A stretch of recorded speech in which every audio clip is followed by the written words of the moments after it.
Jananim Sharadam Devim Ramakrishnam Jagadgurum Padapadme Tayo Shritva Pranamami Muhurmuhu.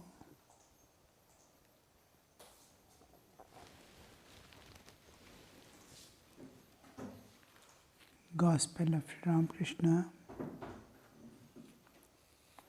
We saw the Lord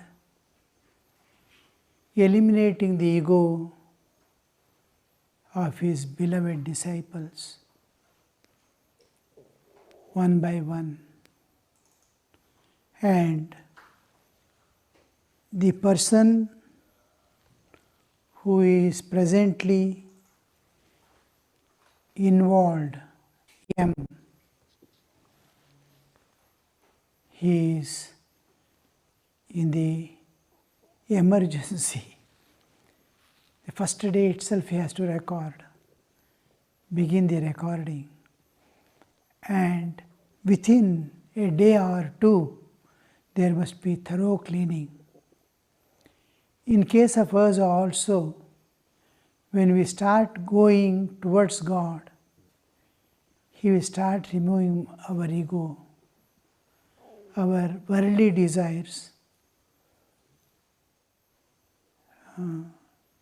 But it takes a long process of perhaps a few lives, because we don't have that emergency with which we have to work for the Lord. So we are also leisurely going, He is also leisurely cleaning. Otherwise, there should have been great progress, spiritual progress in our lives. Not that we don't have. Our eyes are not open to the Lord's grace, Lord's love. But a day comes in all our lives, in lives of us all, that we realize how God loved, how God led us from the world to the divine. Here, in case of M, it is extremely fast, extremely fast.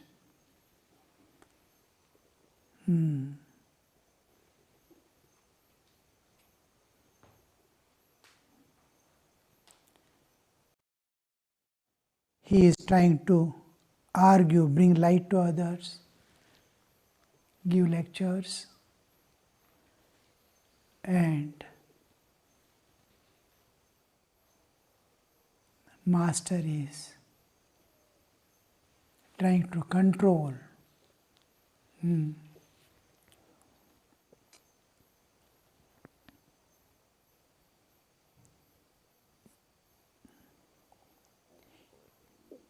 Thus his ego received a third blow, but since it was not yet completely crushed, he came forward to argue with the Master a little more. Argument is called tarka, and another thing, to discuss, to understand, to discover the reality we called vichara. Vichara and tarka are different. There is great place for vichara, but there is no place for tarka. Tarka is where I dominate the opponent, try to force my ideas upon him, whether they are right or not. Here, vichara is, Sri Ramakrishna advises vichara. Think over, see what is reality, inquiry into the reality, understand the inner significance of life. So this is what we see here. He comes to argue, tarka. Sir, Suppose one believes in God with form, certainly he is not the clay image. Hindus from ancient times have learned the science. It is a metaphysical science where the spirit is invoked in matter, and loving worship makes the manifestation perceivable by the votary. Now I create an image of God of my choice, a form I give, and then lovingly call on Him either out of my love and dedication or the formal procedures according to the Vedic literature, scriptural injunctions I invoke. Then the God is supposed to manifest in two ways. One is His manifestation becomes brighter, and He gives me an feeling, an inner heart to perceive His presence there. There must be other side of God's manifestation, and God's manifestation I must be able to feel. With this, the sadhana begins. Sadhana begins with the faith in God, that God will manifest in a clay image, and then there is a procedure for that. All shastras are there. Scriptural injunctions, how to make a murti, what are the formalities you have to observe. All these things.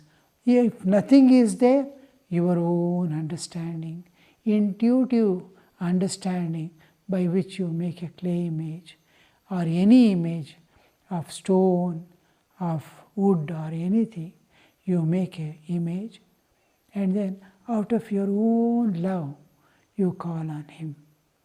So the God is all-pervading consciousness, He is Chaitanya. He is all-pervading, He is everywhere and beyond. So when we express our feelings, He understands our feelings and manifests. Now in this area we are sitting, we don't see any water vapor. But being on the coastal area, do you know what is the percentage of humidity here? It is more than 85%. 85% water vapor is there in this air. We are on the coast. In rainy season, it will be 95, 96, 98% of water in this air. Now, you don't see, but you can make it manifest. Cool it, cool it, cool it, cool it. The whole thing starts becoming fog. If you still cool it, it will become mist, and you will see dewdrops settling down in your hands. It manifests. The latest scientific world, you can see millions of mobiles are moving here, unmanifest.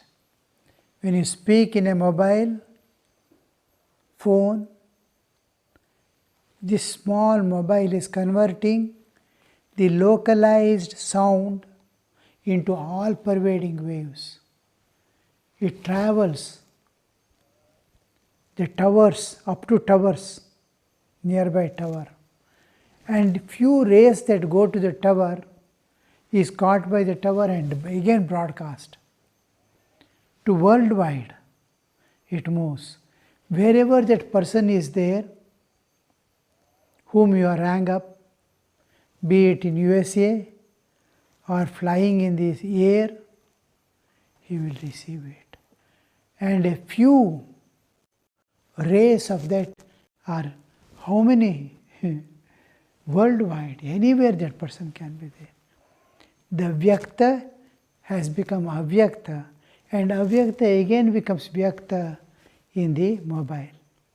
A few rays that his mobile catches, the person whom you rang up, is sufficient to make it again sound and give.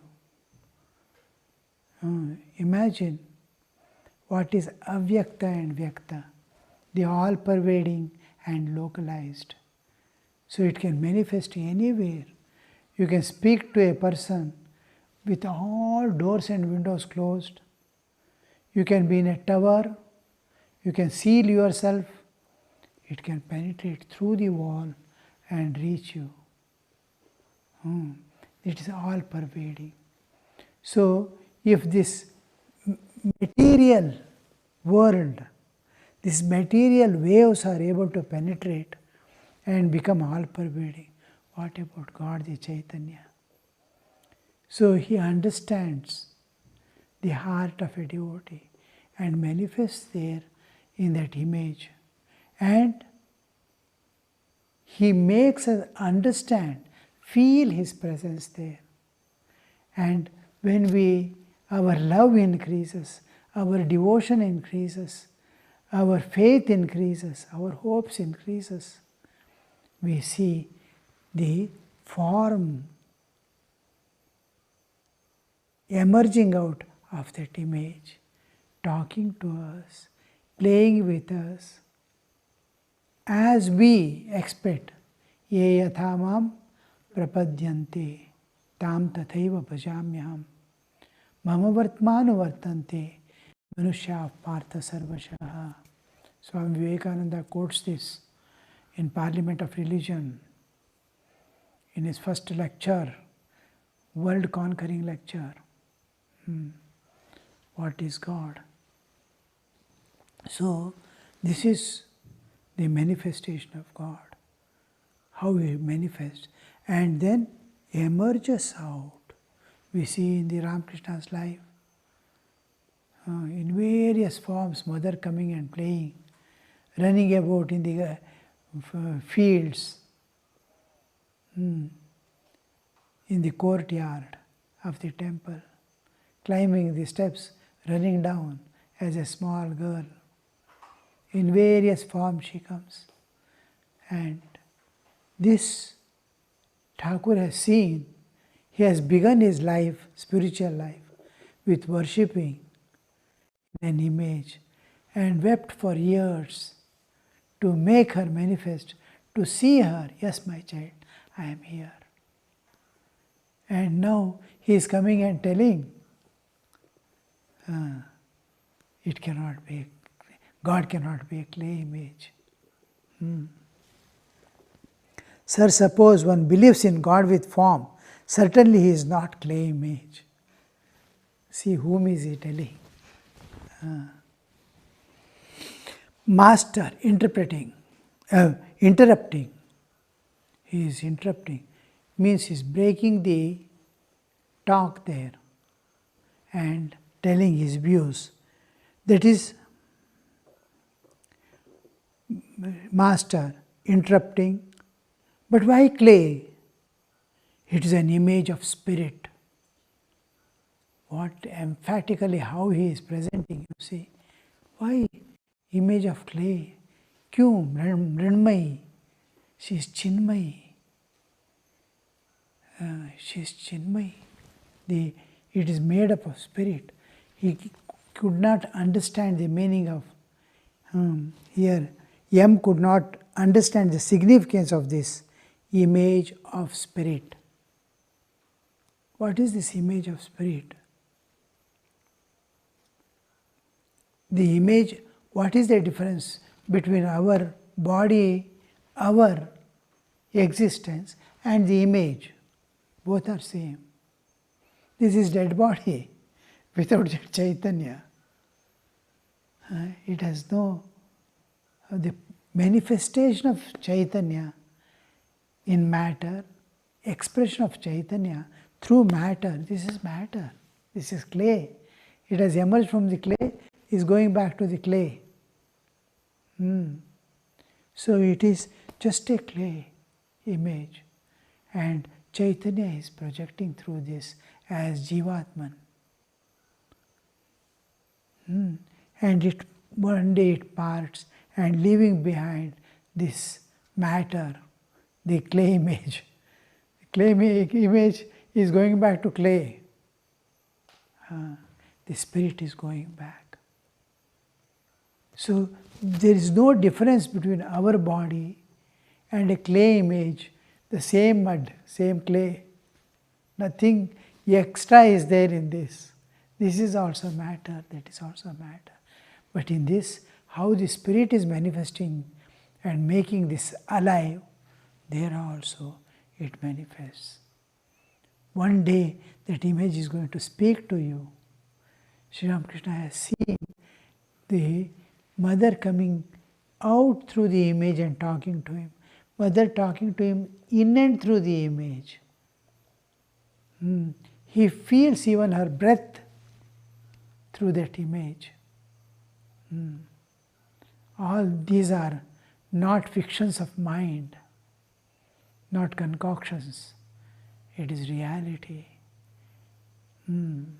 So, because we are educated in modern science, we start discarding all realities and hold on to the unreal, false world of name and form.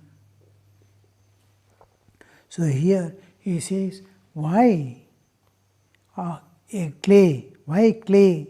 But why clay? It's an image of spirit. It is Chinmaya. It is going to talk to you one day. It is going to play with you. But sir, he said to the master, one should explain to those who worship the clay image that it is not God. And that while worshipping it, they should have God in view and not the clay image. One should not worship clay. In Hinduism, ultimately a day will come with the spiritual enlightenment that he sees every object is Chinmaya and there is nothing called matter at all. Everything is divine. It is appearing as matter because you have identified with the matter, this body. You call yourself this matter as yourself. So you see everything as matter. The day when you realize you are not matter but spirit, you start seeing Chaitanya filled and percolating through all these objects. Everything has become Chinmaya. So that he is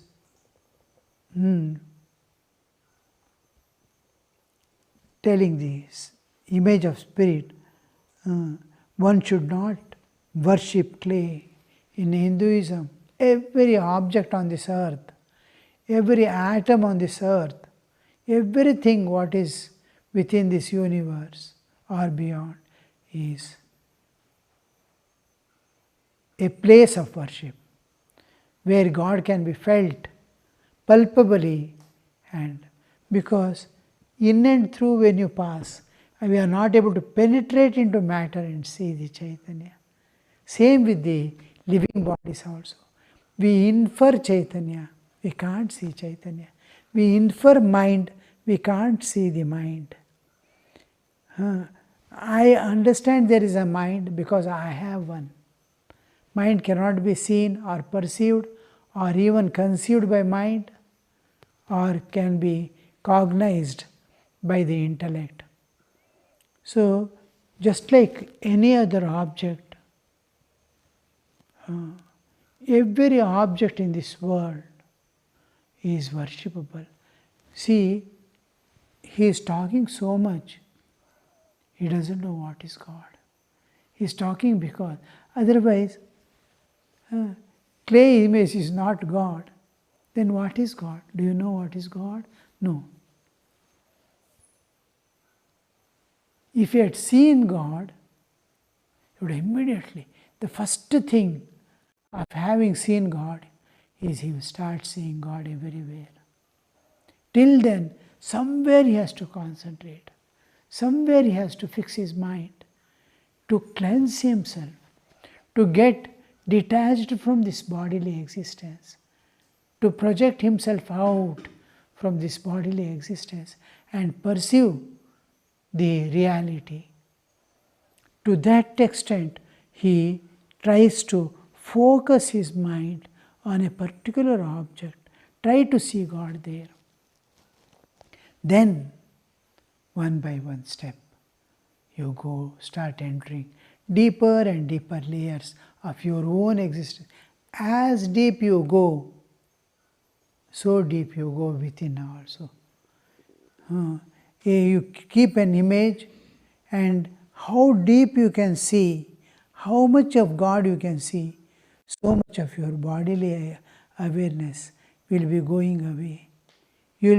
The more spirit you try to see in the image, more spirit you become. You lose your body awareness and you start becoming spirit, because you are trying to penetrate into the matter and see the spirit. You are growing spiritually. Here also you see your bodily existence is going. Shankaracharya, the greatest acharyas of the Advaita, says, why do we worship God in an image? He says, because it is an image, your own image. You can't worship, you cannot see yourself. You are not able to see the Chaitanya within you. You are not able to see yourself. You can see everything except yourself. You can't see your eyes, you can't see your face. What you see in the mirror also, it is your image and not you. Others can see you, but you cannot see yourself.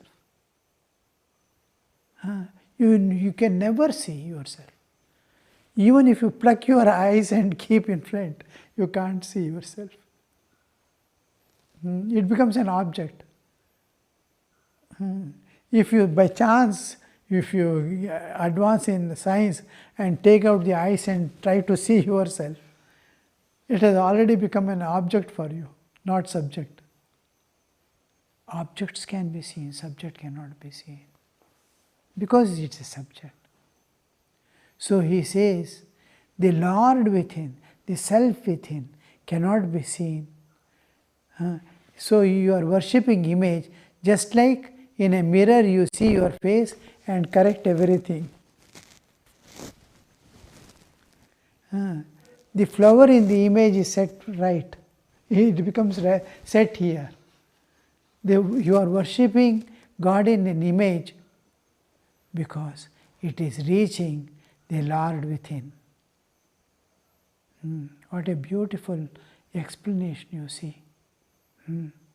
You are worshipping yourself. Apani korale, apanar puja, apanar stuti gan. So this is the worship. Externally, even when we worship image, we invoke God from our heart. Oh Lord, come out from my heart. Manifest here, I'll worship you.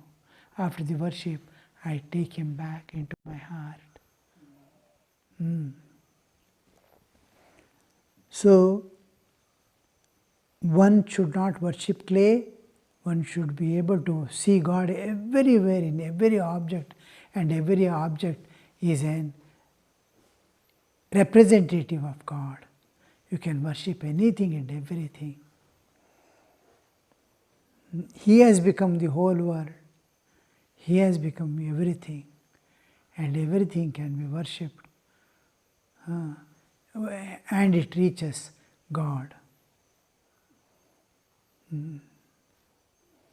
Master sharply, that is one hobby of you Calcutta people, giving lectures and bringing others to light. Nobody ever stops to consider how to get the light for himself, get light himself. Who are you to teach others? two things. When you are under a guru, guru is teaching, just try to absorb. Guru is teaching, absorb. Don't interrupt. The moment, because our system is such, everything it connects to memory. I am picking up things from memory. So I limit myself from growing because it is already there in me in some form which is independent of my existence and existence of nature and existence of God. My reality, it is not connected. It is a part of mind. I have collected and kept information. Now I am attending a class and teacher is teaching me the internal combustion engine in a car. I have seen the car. I have seen the internal combustion engine. I have opened, I have worked on it. When he is explaining, as he is explaining, I connect to my past memory and understand not what Guru is telling, but what my past memory have recorded. I am missing everything what Guru has told, and this is awakened. From my memory I am collecting back. If you don't awaken the memory, if you leave your understanding, then a new understanding which Guru is presenting from his experience comes to you. This is new jnana which is independent of what you have done. I know the internal combustion engine or a tailoring machine. I know. I worked on it, I have repaired it, I am able to make one new. Yet, it is not the knowledge what Guru is giving now. When I see, when I drop away my memories of all, I am getting a new knowledge which is independent of the knowledge I have got. This knowledge contains his brain, his understanding, his capabilities. And in this, I get some butter. Much of the buttermilk will go away after I churn. But the new thing that I find, I know I can do independently carpentry work. But when I stand there and see him is working, every time that I see a new thing, new awakening, a new thing I find. What that new thing cannot be explained. I am enriching myself each time. Each time I am to understand, I lag. I don't know. When teacher is teaching, from my memory I should not take out anything because my old things are coming out which is associated with the old memories also. Not only no knowledge remains independent of what is there. It is associated. Suppose I have learnt in the school, college, the college education, my friends, this, that, everything is combined in that knowledge. Now, this is independent between Guru and Shishya. That's why hundreds of times I try to see what Guru has told through the modern equipments. video, this, that and all. He makes video of the class. How many times I go again and again to catch that sukshmata. Each time I see, till I become that guru, I will not be able to know, I have not known what he has taught. Harmonium. Till I am able to play as he plays, I have seen and known. When I am able to play as he plays, I am able to explain as he explains, then I have understood what he has taught. Till then I have not understood. I am not able to play what he has told. So I have not understood. If you have understood, you will be able to play like what he has played, he is playing. So my knowledge, after so many years with my teacher, sitar teacher, my knowledge is zero. With flute teacher, my knowledge is zero. With tabla teacher, my knowledge is zero. Because I am not able to play as he is playing. With the same hand, with the same profession, with the same precision, with the same authority, I am not able to play. I have not understood. Do you understand? So, always, first thing is to get down the steps and be at the feet of Guru till you are able to replace that place, sit on that place and do what the Guru is doing. Om